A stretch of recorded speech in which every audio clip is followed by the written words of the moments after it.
Working on this VMC 88 Coca-Cola I've had for a couple of years, and I've never got around to really spending much time with it. So I was going to go over the machine a little bit of what I know, and if anyone else has any suggestions or comments on how they've gotten product to vend in the machine, that would be great. So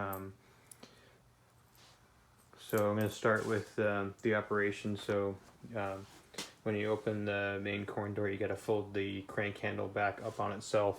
So when you slide that back, that goes in line with the cutout in the door. And then from there you would open up the coin door, and that will give you access to the coin mechanism, which is inside. So if you look at the inside of the machine, you have the crank handle, and then you have a back plate, and then behind the back plate is going to be the coin rejector, and then you have the main coin mechanism. When I remove this rejector, you're going to see the coin block, which is part of the coin mechanism. The top portion of the rejector is for coins, so when you put coins in, it validates that they're the right weight or the right size. If the coin is bent or it wasn't a valid coin, then it would be rejected down below. So when you look at this particular coin mech, it's a large door coin mech, just like a large door 81D or a Vendo 44 or a Vendo 56. They all have the same large door mechanism. And so when you release these tabs right here on each side, that allows the rejector to come out all by itself. So when I remove those two tabs, the rejector comes out, and now we have it all by itself. If for some reason you have coins that are spitting through or not working right, you could check to make sure that the rejector is not dirty. If it's dirty, you can clean it with some soap and water, and then air dry it with an air compressor, or something else that might work. You can just use like a towel or something like that, but you don't want to use any abrasive cleaners on this, or it will have problems, or anything with silicone in it that will cause it to gum up at a future date. So anyway, I'll set that aside just for a moment. And then from here we have the coin block where coins pass through, and this can be set for different coins. So there's a penny, nickel, dime, and a quarter finger for the mechanisms. In this case, I just have it set for 10 cents. So we've got the rejector out. We're looking at the coin mechanism inside the coin block, and just kind of giving it a visual look just for a quick review. This machine also has a sold out flag, which is inside. If you look at the manual, it does not designate how many bottles are for pre-cool. And if we look at the pre-cool compartment inside the machine, there's not a lot of space for that. So I believe that the pre-cool was set up to be inside the actual vending rack assembly. And so the point is that you have 88 is the number for the machine. However, this machine, in my opinion, vends and sells out with products still in the machine. So then when the person comes on location to restock the machine, they can put those bottles that were cold into the vending rack assembly, starting with columns 1 and 2. When we open the machine, we're going to go columns 1 through 4 from left to right. So real quickly, we have the coin door, we have the locking bar. This machine actually has 2 different locking bars, and I discovered that the hard way. When I bought the machine, there was no locking bar here. I had Terry Kimball help me make that locking bar.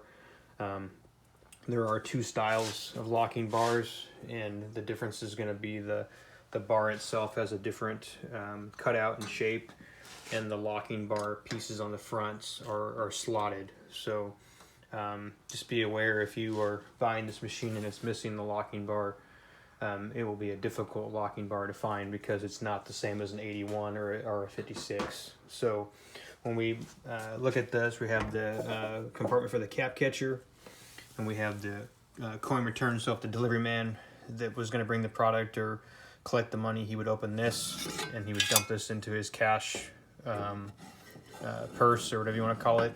You can see that there's a a D cutout for a lock, so you could have actually locked this, and so somebody on location could have opened the machine with the coin door key, and they could have stocked the machine, but only the person with the key could have taken the money. So it was set up in a couple of ways. That way, if there was a demand for the product, they could be stocked without someone being there, because the cash box is locked. Not really common to see the cash box locked. It's usually never been punched out, but it is kind of a neat feature. When we open the main door, we're going to toggle this release handle, which is the main door handle, and then we're going to get inside the machine. At front, we have the coin entry bezel. We have the coin release, so if we have a bad coin, we can push this down. We have the crown opener, and then we have the coin return down here. So if a coin is rejected, it will return your coin down here, and that way you wouldn't get ripped off. It would politely give your coin back, is what they normally say in some of the literature. So if you open up the release handle, that's going to be out of the inline position. You open the main coin door, and you'll see inside here we have a couple other graphics on the door. So the top graphic is to adjust for different size bottles. So the VMC 88 actually allowed for 6-ounce bottles, 10-ounce bottles, and 12-ounce bottles. So that was a nice feature. And so how that was achieved is that there was a spacer that would that you would bring forward to shim the bottle for the right length. So if we look at, let's look at, we're going to call this number 4 because this is furthest to the right. So if you look at number 4, we have what hangs inside here is called a bottle shim. And so when I move this back and forth, you can kind of see that this bottle shim kind of hangs in the rack assembly. And there's 1 per side. So there'd be a total of 8 because there's 4 columns. I actually only have 6 in the machine. I'm missing 2 of them, but you can see that they hang on these little key cutouts inside the rack assembly. In the back, we have that spacer, because if you look at this spacer right here, this spacer can hang in different locations. If you look back there, it allows the can spacer to go forward, the bottle spacer to go forward. So the closer the spacer is, that's going to be 6 ounces. As we gradually bring that spacer back, it's going to go to 10, and then the furthest setting on that hanger would be 12. So that is the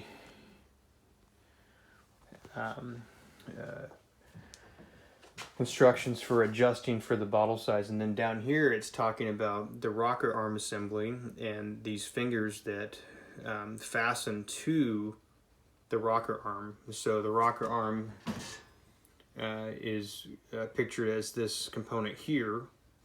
So if we look over here, our rocker arm is going to be back here. Okay, and then the fingers are right here. And so when the fingers are installed on the rocker arms, that is supposed to be set. So we have a front right or front left. And so there's arrows on the fingers as it's written here in the instructions, and they should be towards the front of the machine. So the fingers are fastened to the rocker assembly, and that's what allows for different bottle size to be vended. So if these fingers are missing on the rocker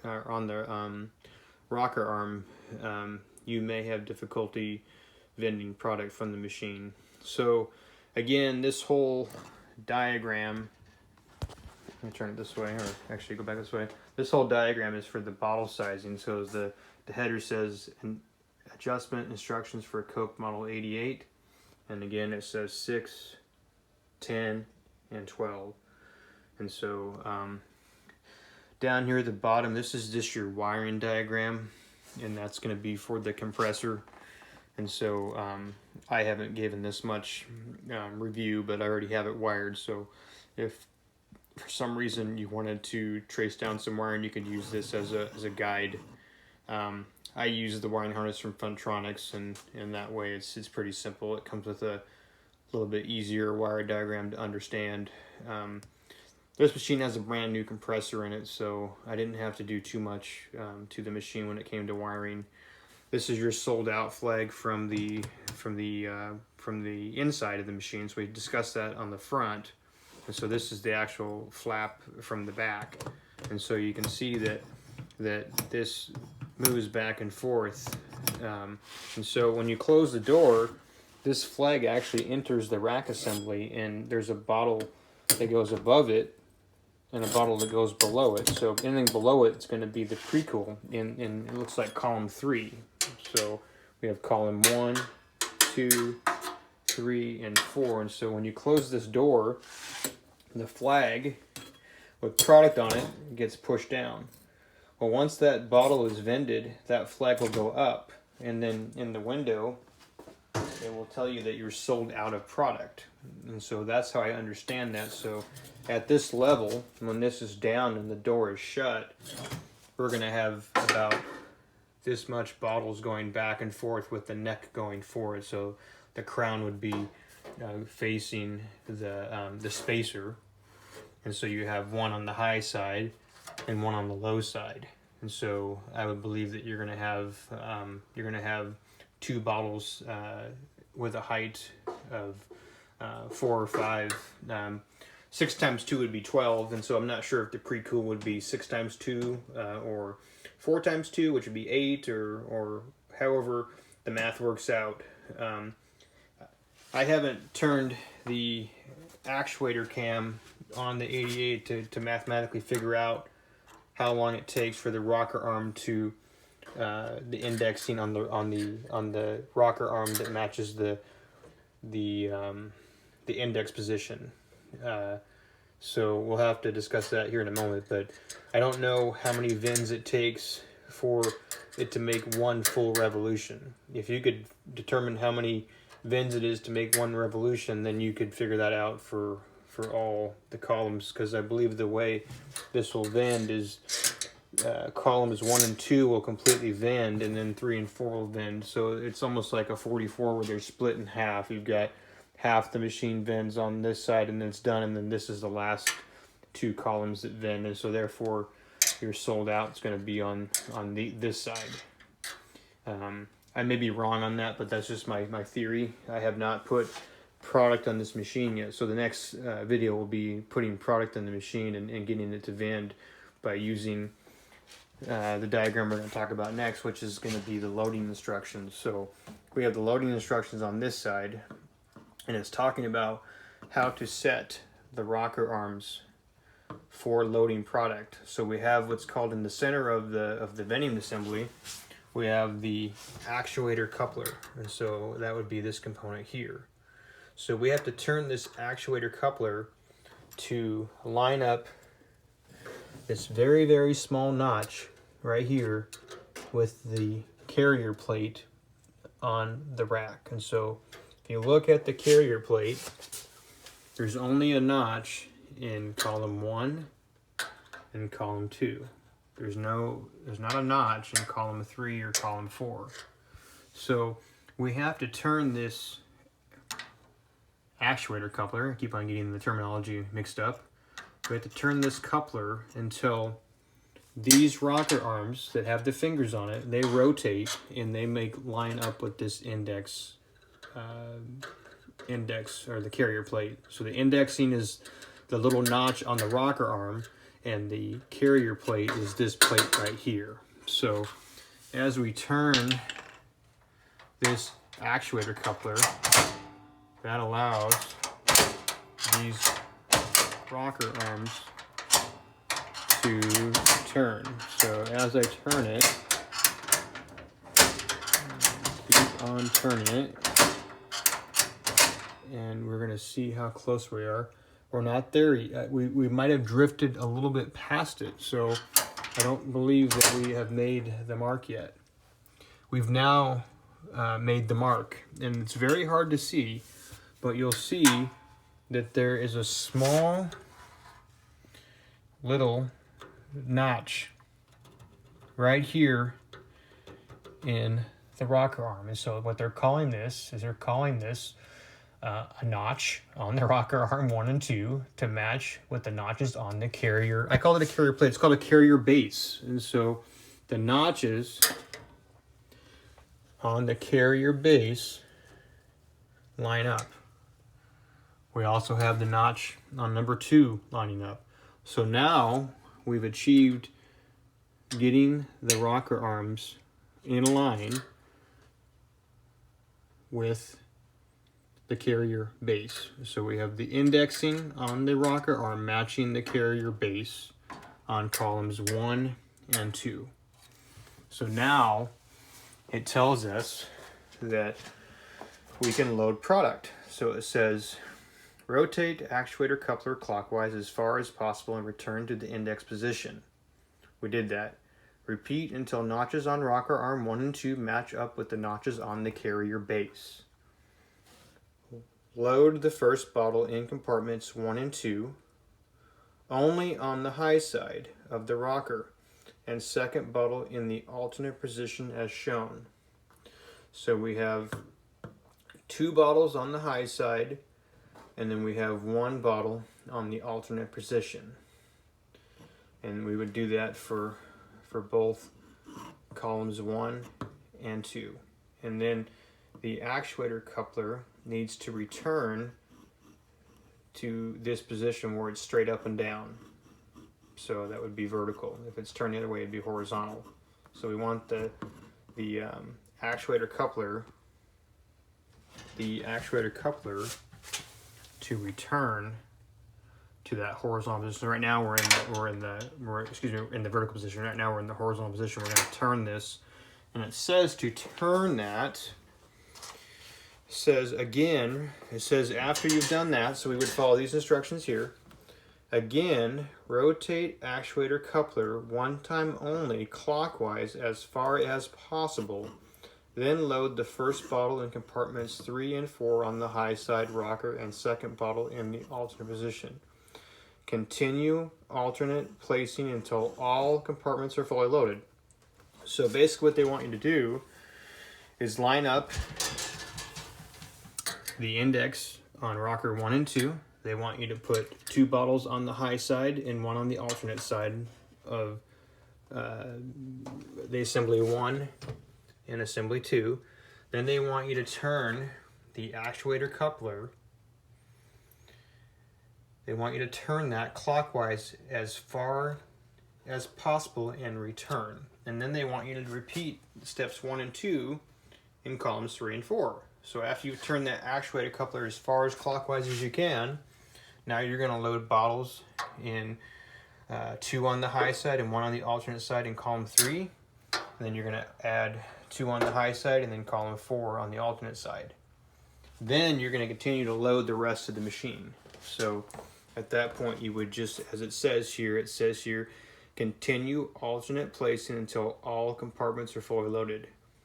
And so what I've been told is when you start to load these columns that sometimes bottles will drop into the delivery tray and slide down. So it's best to maybe have a partner that can help catch anything or hold some bottles up, because the newer bottles have changed in diameter. And so the concern is that sometimes without some additional shimming on these bottle shims, that product will not fit nice and snug. It'll actually be a little bit too narrow. Again, there's different bottles and different sizes. So this being a Coke machine and not having a solid glass door, you don't know what you're vending. So, I mean, if you were to put some other product in there, it would need to be one product, or it would just be a mystery vend. You wouldn't know what you're getting. And I think that would cause some vending issues because you have different bottles of different diameters. So the point is that I'd probably stick to one flavor or one product. If it's not Coke, I would stick with another bottle that you've proven to allow to vend based on using your bottle shims and using your spacers, finding the right bottle that would work for this rack assembly. So this is as far as I've got with the machine. I put this off for probably about 2 years. I spent probably 2 or 3 hours getting this far My next video is going to be showing putting some bottles in the machine. We're going to shut the main door, we're going to lock up the coin door, and we're going to drop a dime in, and we're going to see if the product vends. So the last part of the video is we're going to show is the coin mechanism actually working. So it's important to know that the machine is actually working. Even though there's no product in there, we can drive in the machine and make sure it's working. So it's a good baseline to establish that if the coin mechanism is not working and you don't rule that out, then you could think that you're having a vending problem with bottles, but it could be the problem with the coin mech. So if we shut the coin door, or excuse me, the main door, so we're going to use this bar right here. This bar is going to go in line with the machine, and so we're going to need to get this thing lined back up. So I'm going to turn this, it said clockwise or counterclockwise, and so we can line this. We didn't go over this, that's the linkage arm from the coin mechanism. This must be in this configuration. Mine was actually found in the opposite direction, so I actually had this arm over here going like this. And I don't have a photograph or a video or a photo to show you prior to this, but basically this was off by 180, and so it was binding when it turned. So this is the proper orientation for the linkage arm. So this linkage arm here makes contact with the actuator coupler, and that's what turns the rocker arms with the coin mech. So the coin mechanism has a handle on it. When you turn the handle, it's connected to this linkage rod. It turns this, which turns this linkage arm, which makes contact with this actuator coupler, which turns the rocker arm, which gives you product. So when we close this door, this linkage arm is going to make contact with the actuator coupler, and that's going to allow us to close the door. So we have this locking bar right here, and then when we turn that, it's going to actually kind of do a little horseshoe and go up and snug the door closed. So when we go here, we're going to line this guy up, going to shut the door, handle's going to go straight up, that's going to lock the door. We're going to put the rejector back in the machine, so we're going to go ahead and close this, and that's going to lock into place with these little tabs here on both sides. Make sure it's all the way in. We're going to fold this handle back so it's in line with the cutout on the door. We're going to close the door, and then we're going to lock it. Okay, and I'm just going to leave the key in there. No sense of taking it out. We're going to return the coin mech to the VIN position. That's going to put us in VIN position. So right now we're not able to deliver any product. It is locked. It's waiting for a dime, is what I have it set for. I'm going to drop the dime in. You're going to hear it fall through the rejector and go into the coin block. If you listen carefully, you'll hear it. Oops. Drop the dime. Let's see here. Huh. Actually have a mercury dime. I guess you get lucky every now and then on some of these old machines. I don't know what year it is.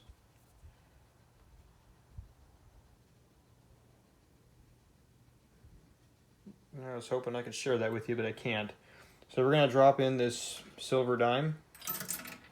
You're going to hear it drop and go all the way down, and it's going to go in the rejector. When I drop this handle, it should go down and then go back up. We heard the dime drop into the inside of the coin box, and then the crank handle returns to the vend position. It's ready for another vend. Right now it's locked. And so we're going to try that one more time. And so we're going to drop that dime in there. We heard that dime drop down the rejector into the coin block. We're going to drop this handle down. So we know that right now that the product is vending. So the rocker arm should have turned twice.